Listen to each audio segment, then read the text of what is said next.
सभी श्रोता मित्रों को मेरा हार्दिक अभिनंदन। अपने समय के जाने माने उर्दू कथाकार सआदत हसन मंटो की कहानियाँ मनोवैज्ञानिक सनसनी पैदा करती हैं। वामपंथी सोच वाले मंटो के लेखन में सच्चाई को पेश करने की वो ताकत है जो लंबे अरसे तक पाठकों के दिलो दिमाग में अपनी पकड़ बनाए रखती है। तो आइए आज सुनते हैं मंटो की लिखी एक कहानी, शहीद साज।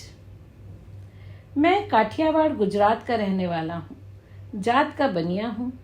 पिछले बरस जब हिंदुस्तान के बंटवारे पर टंटा हुआ तो मैं बिल्कुल बेकार था। माफ़ कीजिएगा, मैंने लफ्ज़ टंटा इस्तेमाल किया, मगर इसमें कोई हर्ज नहीं, इसलिए कि उर्दू ज़बान में बाहर के लफ्ज़ आने ही चाहिए, चाहे वे गुजराती ही के क्यों ना हो। जी हाँ, मैं बिल्कुल बेकार था, लेकिन कोकीन का थोड़ा सा धंधा चल रहा था जिससे कुछ आमदनी की सूरत हो ही जाती थी। जब बंटवारा हुआ और इधर के आदमी उधर और उधर के इधर हजारों की तादाद में आने जाने लगे तो मैंने सोचा चलो पाकिस्तान चलें। कोकीन का ना सही कोई दूसरा कारोबार शुरू कर दूंगा। चुनांचे मैं वहाँ से चल पड़ा और रास्ते में तरह तरह के छोटे मोटे धंधे करता पाकिस्तान पहुँच गया। मैं चला तो इस नीयत से था कि कोई मोटा कारोबार करूँगा। मैंने हालात को अच्छी तरह जांचा और अलॉटमेंटों का काम शुरू कर दिया। मस्का पॉलिश मुझे आता ही था। चिकनी चुपड़ी बातें की, एक दो आदमियों के साथ दोस्ती गांठी और एक छोटा सा मकान अलॉट करा दिया। इससे काफ़ी फ़ायदा हुआ तो मैं दूसरे शहरों में घूम फिर कर मकान और दुकानें अलॉट करने का धंधा करने लगा। काम कोई भी हो, आदमी को मेहनत तो करनी पड़ती है, इसलिए मुझे भी अलॉटमेंटों के सिलसिले में काफ़ी दौड़ धूप करनी पड़ी। कहीं किसी को मस्का लगाया, किसी की मुट्ठी गरम की, किसी को खाने की दावत दी। कहने का मतलब यह कि बेशुमार बखेड़े थे। दिन भर खाक छानता, बड़ी बड़ी कोठियों के चक्कर लगाता और शहरों का चप्पा चप्पा देखकर अच्छे मकान तलाश करता जिनको अलॉट कराने से कोई फ़ायदा भी हो। आदमी की मेहनत कभी बेकार नहीं जाती। सो एक बरस के अंदर अंदर मैंने लाखों रुपए पैदा कर लिए। अब खुदा का दिया सब कुछ था। रहने के लिए बड़ी सी कोठी, बैंक में बेहिसाब माल पानी। माफ़ कीजिएगा, मैं फिर काठियावाड़ गुजरात की ज़बान में बोल गया। जी हाँ, अल्लाह का दिया सब कुछ था। रहने को बढ़िया सी कोठी, नौकर चाकर, पैकॉर्ड मोटर, बैंक में 2.5 लाख रुपए, कारखाने और दुकानें अलग। लेकिन मेरे दिल का चैन जाने कहाँ उड़ गया। यूं तो कोकीन का धंधा करते हुए भी दिल पर कभी कभी बोझ सा महसूस होता था, लेकिन अब तो जैसे दिल रहा ही नहीं, या फिर यूं कहिए कि बोझ इतना आ पड़ा कि दिल उसके नीचे दब गया। पर यह बोझ किस बात का था? आदमी में दिमाग वाला हूँ। दिमाग में कोई सवाल पैदा हो जाए तो मैं उसका जवाब ढूंढ ही निकालता हूँ। ठंडे दिल से गौर करना शुरू किया कि इस गड़बड़ घोटाले की वजह क्या है। औरत हो सकती है, मेरी अपनी तो कोई थी ही नहीं। जो थी वह काठियावाड़ गुजरात में ही अल्लाह को प्यारी हो गई थी। लेकिन दूसरों की औरतें जो थीं, मिसाल के तौर पर अपने मालिक की ही। अपना अपना टेस्ट है साहब। सच पूछिए तो औरत जवान होनी चाहिए और ज़रूरी नहीं कि पढ़ी लिखी हो या डांस करना जानती हो। खैर, औरत का तो सवाल ही उठ गया और दौलत का पैदा हो ही नहीं सकता, इसलिए कि बंदा ज़्यादा लालची नहीं है। जो कुछ है उसी में संतोष सब्र है। लेकिन फिर ये दिल वाली बात क्यों पैदा हो आई? आदमी चतुर हूँ। कोई मसला सामने आ जाए तो उसकी तह तक पहुँचने की कोशिश करता हूँ। कारखाने चल रहे थे, दुकानें भी चल रही थी, रुपया अपने आप पैदा हो रहा था। मैंने अलग थलग होकर सोचना शुरू किया और बहुत देर बाद इस नतीजे पर पहुंचा कि दिल की गड़बड़ सिर्फ इसलिए है कि मैंने कोई नेक काम नहीं किया। काठियावाड़ गुजरात में तो मैंने 20 नेक काम किए थे। मिसाल के तौर पर जब मेरा दोस्त पांडुरंग मर गया तो मैंने उसकी विधवा को अपने घर में डाल दिया और 2 बरस तक उसे धंधा करने से रोके रखा। लंगड़े विनायक की लकड़ी की टांग टूट गई तो उसे नहीं खरीद दी। लगभग 40 रुपए उस पर उठ गए थे। लेकिन पाकिस्तान आकर मैंने कोई नेक काम नहीं किया था और दिल की गड़बड़ शायद इसी वजह से थी, वरना सब ठीक ही था। मैंने सोचा क्या करूं? खैरात देने का ख्याल आया। लेकिन एक दिन शहर में घूमा तो देखा लगभग हर आदमी भिखारी है। कोई भूखा है, कोई नंगा। किस किस का पेट भरूं, किस किस के अंग ढांपूं। सोचा एक लंगर खोल दूं। लेकिन एक लंगर से क्या होता है? और फिर अनाज कहाँ से लाता? ब्लैक मार्केट से खरीदने का ख्याल पैदा हुआ तो यह सवाल भी साथ ही पैदा हो गया कि एक तरफ गुनाह करके दूसरी तरफ नेकी करने का मतलब ही क्या है। घंटों बैठ बैठ कर मैंने लोगों के दुख दर्द सुने। सच पूछिए तो हर शख्स दुखी था। वे भी जो दुकानों के चबूतरे पर सोते हैं और वे भी जो ऊंची ऊंची हवेलियों में रहते हैं। पैदल चलने वालों को यह दुख था कि उनके पास काम का कोई जूता नहीं। मोटर में बैठने वाले का यह दुख था कि उसके पास कार का नया मॉडल नहीं। हर आदमी की शिकायत अपनी जगह सही थी। हर आदमी की इच्छा अपनी अपनी जगह माकूल थी। मैंने गालिब की एक गज़ल अल्लाह बख्शे शोलापुर की अमीनाबाई चितलेकर से सुनी थी। एक शेर याद रह गया है, किसकी हाजत रवा करे कोई। माफ़ कीजिएगा, ये उसका दूसरा बंद है या हो सकता है कि पहला ही हो। जी हाँ, मैं किस किस की हाजत रवा करता जब 100 में 100 ही हाजतमंद थे। मैंने फिर यह भी सोचा कि खैरात देना कोई अच्छा काम नहीं। मुमकिन है आप मुझसे सहमत न हो, लेकिन मैंने शरणार्थियों के कैंपों में जा जाकर हालात को अच्छी तरह परखा तो मुझे मालूम हुआ कि खैरात ने बहुत से रिफ्यूजियों को बिल्कुल निकम्मा कर दिया है। दिन भर हाथ पर हाथ धरे बैठे हैं, ताश खेल रहे हैं, जुगार हो रही है। जुगार का मतलब जुआ यानी कुमारबाजी। गालियां बक रहे हैं और फोकट की रोटियां तोड़ रहे हैं। ऐसे लोग भला मुल्क को मजबूत बनाने में क्या मदद कर सकते हैं? इसलिए मैं इस नतीजे पर पहुंचा कि भीख देना हरगिज हरगिज नेकी का काम नहीं। लेकिन फिर नेकी के काम का कौन सा रास्ता है? कैंपों में धड़ाधड़ आदमी मर रहे थे। कभी हैजा फूटता तो कभी प्लेग। अस्पतालों में तिल धरने की जगह नहीं थी। मुझे बड़ा तरस आया।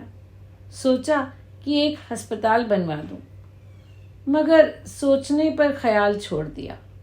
पूरी स्कीम तैयार कर चुका था।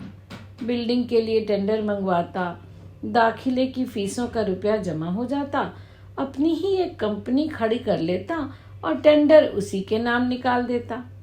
ख्याल था 1 लाख रुपया इमारत पर खर्च करूंगा।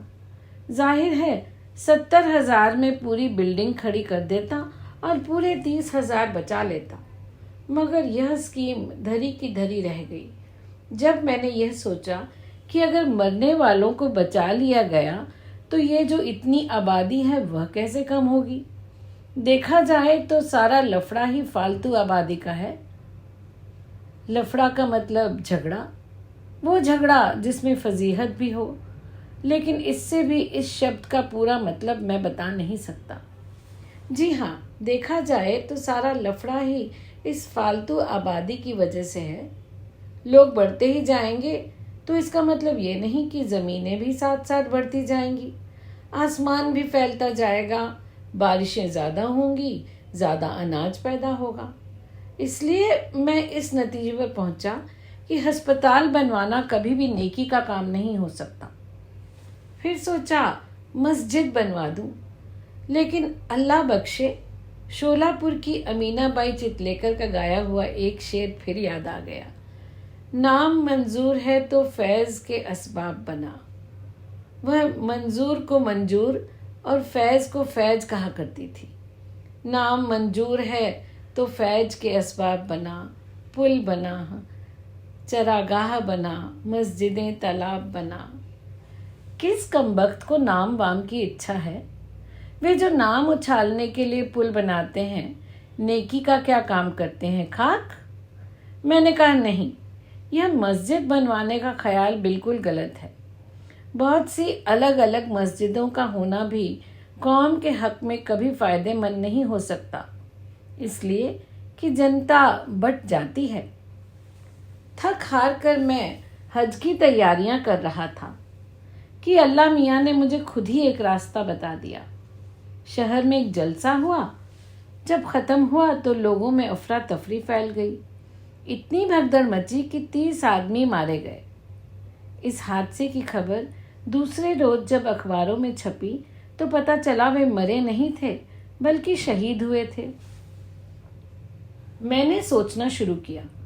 सोचने के अलावा मैं कई मौलवियों से भी मिला।